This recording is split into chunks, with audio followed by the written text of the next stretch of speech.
time's come to do a bit more thinking before I go barging in, cutting holes and welding things. I'm thinking about cooling, and I'm thinking about what I need to, is there anything I need to do on the underside while the car is upside down. So here's my roll cage tubes. Now most of these cars have some sort of fairing behind the cockpit which tapers down here, and it's often to hide the air intake for the carburetor tops, which sort of stick through the body here, and it just looks cool as well. And usually there's some sort of bulkhead come firewall, but in the early cars there often isn't. The engine, if you crash, the engine will just come powering through and smash into you. Not that great. And then they have a water tank here, and the two top hoses just go down into the engine, which is here. So the idea is you start your engine and you just let the water warm up, and when it gets too hot you switch off the engine and wait, and that's enough for your 1 mile run. But then you've got to get a friend to tow you back to the start point because now your water's too hot, or just wait ages for it to cool down. So it's not ideal. Some of the events, particularly that one in Denmark, they have like a parade lap, for example, around the beach. So you can't do that unless you're being towed by another car. So I think, well, is there any way? I've seen, it's pretty rare, but I've seen 1 or 2 with radiators. Is there any way you can pack in a radiator? Obviously you haven't got it at the front of the car, and you haven't got air being forced through it just by the car's movements, so it's going to be less efficient. So let's say you put in your biggest radiator you can fit with the most cores that you can do. How would you get airflow to this? Well, you might think, obviously, you've got this scoop, you've got this fairing here, have this scoop air in, and then have a baffle here and just a big hole here, the whole top of the body gone, and this gap's maybe 6 inches, 5 inches, and then the air just gets blasted down here and then through the radiator. And yes, you might have electric fans on your radiator to help with that. You could have a little cheeky flap here drawing air in. The only worry is, are you just scooping up sand? Probably not impossible. Let's think about that. You could have big scoops on the sides, but it makes you kind of look like a jet fighter then, which isn't really in period. I thought about having it like on the Harrier jump jet, you know, around the main jet intake. There's these extra flaps which fold inwards to allow extra air in when it's hovering. I thought about having a row of those there. That could work. That's not off the table. And then, of course, you've got to get your air out. So you can have louvres all over the bodywork, but that probably isn't enough to get that kind of airflow out. So you might, again, have a cheeky slot here, which you couldn't really see unless you were lying under the car, like a big long oval. And that's just let the air out. And also, it never perfectly seals around the back axle, which is here. You're going to have gaps all around it, which again allows some of the air out. Or you could not have the domed end, you could leave it open, which some cars have, with the pusher bar just coming straight out through it, and that actually acts as an air outlet as well. So there's ways of getting air out. Problem then is fire. What happens if the engine catches fire? Your engine's here. Well, hot air rises, so air's going to come in here. Here's all your fire, and it's going to come out and maybe just cook nicely, toast the back of your head. So that's probably the simplest solution, but it's probably not that safe. And it kind of, what's the point of having a firewall which stops here? You really want the firewall to go up behind your head like that. Something where you get the idea. Not a very good circle with your head there, right? So my firewall is in red. So let's say the firewall's goes up to here. So this is really just for streamlining now.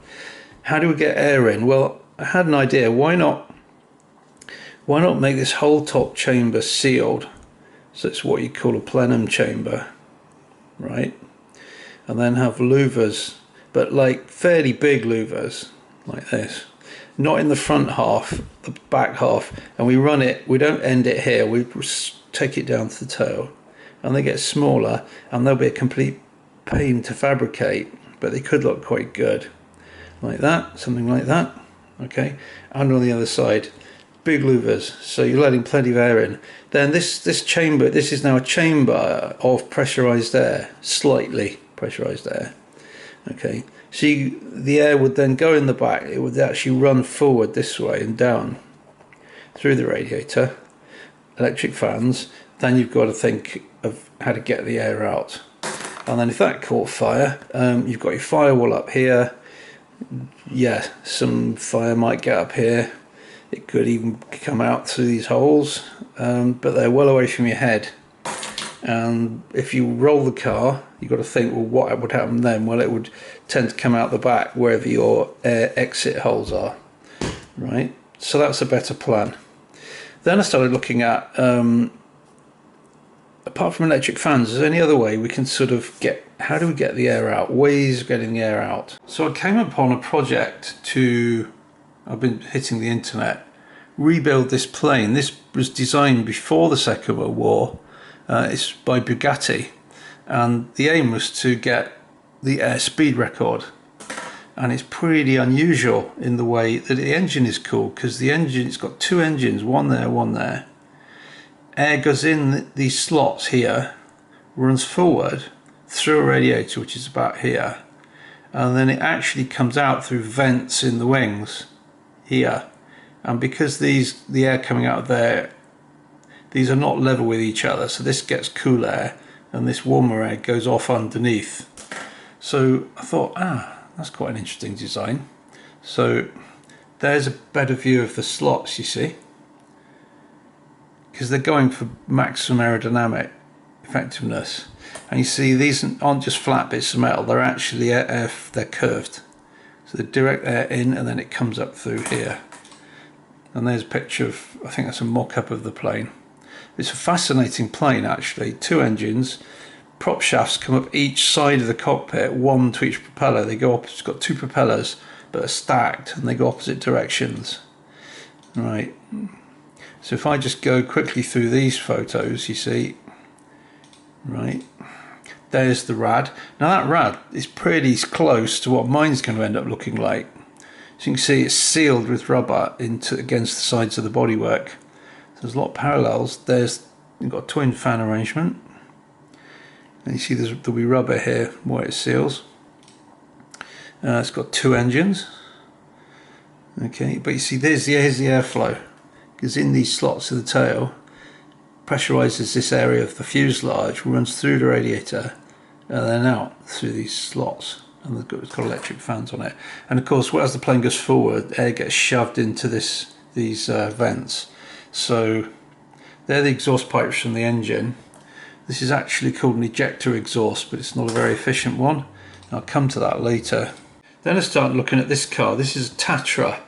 Tatras were famous for having a rear V8, like a VW Beetle, air-cooled. And this is a racing version which had a very interesting exhaust on it. So here's your air intakes for cooling air. And they're quite neat as well. Something I could actually copy in terms of style. I might have it the other way up. Now look at the exhaust. This is one side of the V8. Here's your manifold, but look at the exhaust tips.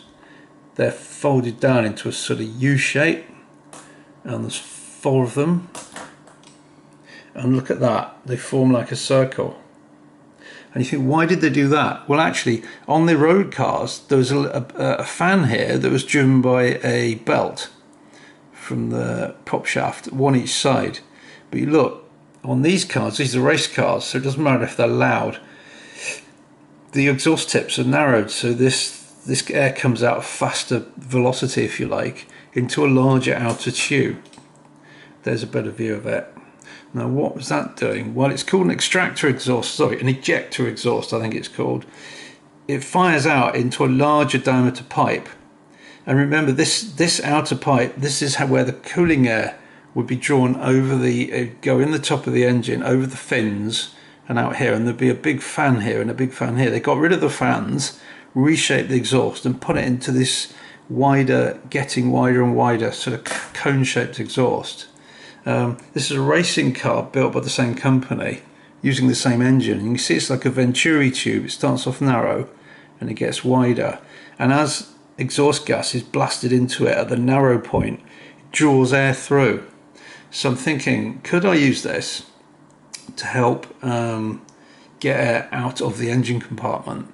Because I've got to get air into the radiator, but I also got to get air out as well. Now then, in aircraft, light aircraft, well, aircraft with piston engines, the same principle is used to suck air through the radiator, which means, because your radiator inlets are actually kind of here and here, you want them as small as possible. So can you kind of suck air through, as well as blow it through with the propeller and push it through with the forward speed of the aircraft?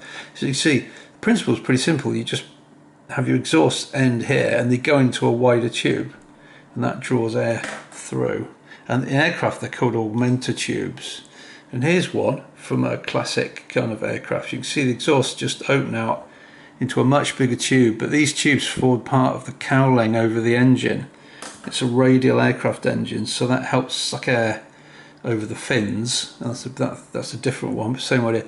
Air goes in here over the fins of the radial engine. These Augmentor tubes help sort of increase the airflow for free, because you're using some of the energy in the exhaust gas.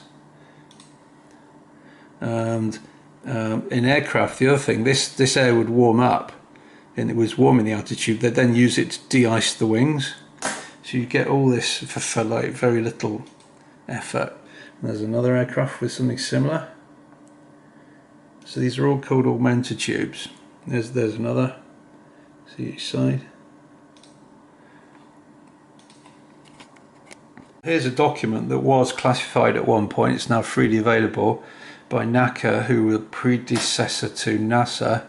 And it was written 1947, I think.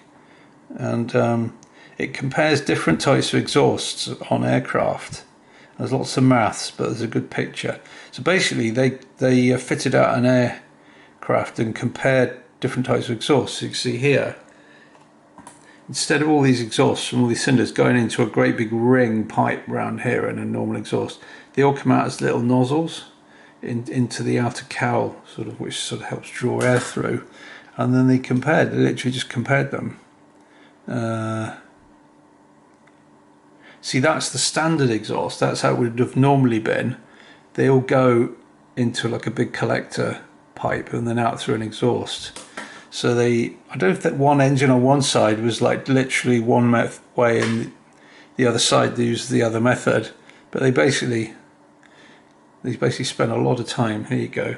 Notice how they actually taper the ends of the exhaust to make it come out faster. I don't know if that would cause back pressure, but clearly they thought it was worth doing.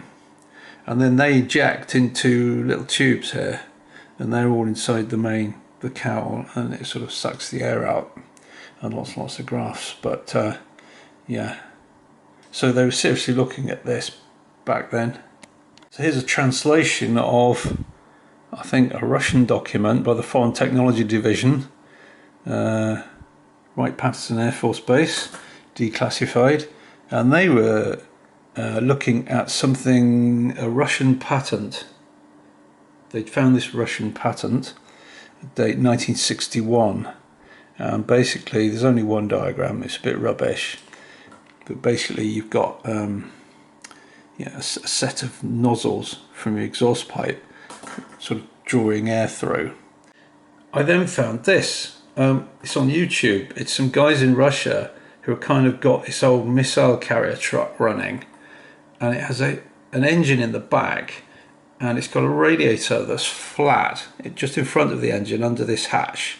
And air goes, so this is a bit of a rubbish photo, air goes down to this grill, the radiator's under there, through an ejector exhaust out the back. But the ejector, the kind of cone shape, the widening venturi part, is aluminium, and you lift that up so you can work on the engine, which is under here. So that's what these two guys are doing.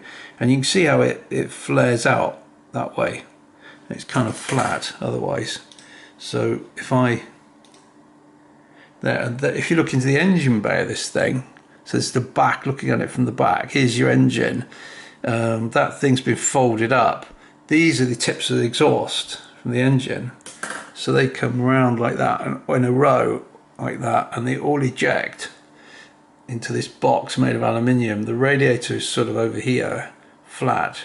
It's drawing air through here and then out through that flared box which I exit at the back of the vehicle. That's the best shot I think I've got of the ejectors. You see again they've got tapered tips, and the kind of the gap for the air to flow through is quite narrow here, and then it widens out. So I think that's one of the things it's got to do. That's a better shot. It's got to widen out. This is the bit that's folded up here, but it's really compact. It's quite a neat system actually. I mean, I don't know how, if it ever overheats. I noticed they've got, in another shot, they have got a couple of really small electric fans on top of the radiator. So that's the top view there. So the radiator's under this grill, and then this normally would stick out the back and all the exhaust would just come out through this slot. But it's yeah, they've got their own channel where they get this thing running. It's a pretty impressive vehicle actually, to be honest. But it just has this dead cool cooling system, which of course they don't feature at all. They spend all their time fiddling with the engine. They don't talk about this cooling system much, but actually that's one of the novel features of the vehicle. There's another variation of this found in the Russian T10 tank. So here's looking at the back of the engine. You can see the exhaust comes out here. I'm not quite sure if that is supposed to show the profile of it, but if it does, you can see it widens, then there's a narrowing, and then it widens again into the outer tube. So here's your air inlet for the radiator. That's the radiator. So the air comes down and is dragged out, and it's ejected through the sides. This is the air cleaner, and as dust collects in the bottom of the air cleaner, it gets sucked out and blown out through the exhaust as well by the Venturi effect, which is quite a neat system for keeping it clean. And this is another diagram of the same, supposedly the same system, and you can see it's from a different point of view. Side view, is it? Not sure, but oh sorry, this is a top view. So it's a V12 engine, so you've got the exhaust coming out here. I think that's the end of the exhaust. This is the outer tube, there's the radiator, and then this nozzle is something to do with the air cleaner dust extractor. So the exhaust, by the look of it, seems to be one pipe in another pipe rather than multiple nozzles as seen in that later missile transporter design.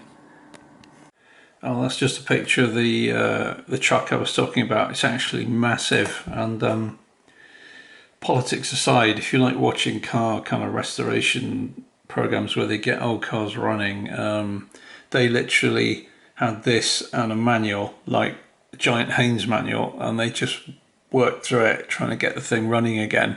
It's also amphibious, and they take it across some lakes. And it's a pretty impressive vehicle, I've got to be honest, and it's quite a funny program.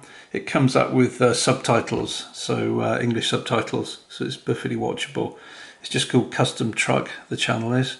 But yeah, if you like vehicle programs, it's quite a good watch, to be honest. So if we go back to this, so my air's coming out into my engine bay, so I've got to have holes to get the air out. As I say, I can leave the tail open. I can have a small fairing which goes just under the diff I've seen, and that could actually be open at the bottom and no one would see that, and my airflow would come out here. Or I could make some kind of extractor exhaust, but the exhaust would be coming down here, and then my wide tube here, and then it would sort of have to stick out the side, sort of faired in with this quite big, it almost like a jet pipe exit here. That would help suck air through without having to use tons of electric fan power. Another thing I've seen on another car is it's got an alternator which charges the battery, powers the fans, but when they do their measured mile, they flick off a switch and it disconnects the alternator. So the fan, it's not, it's still rotating, but it rotates more easily because it's not generating any electricity. So it's not sapping power from the engine. And then for that, just for that moment, the fans run just straight off the battery. And then when you finish, you run, you flick it down again, and the engine is now powering the alternator. So these are all the things I got to think about. And the truth is, I can't work my gas exit system out yet till I've probably built this and seen if it's viable as a system. So if it keeps the engine cool with like the underside of the body cracked open with the electric fans on, then I know it's a workable system. I've just got to work out the neatest way to get the air out. But these extractor exhausts or some variation of that is quite cool. They're just quite cool. I just thought it'd be really neat to have something like that. So I'd probably have like an exhaust hole here that's larger than you might expect it to be, sort of recessed in. Just a pipe here like that, and then my exhaust would just fire into it. Probably all made of aluminium.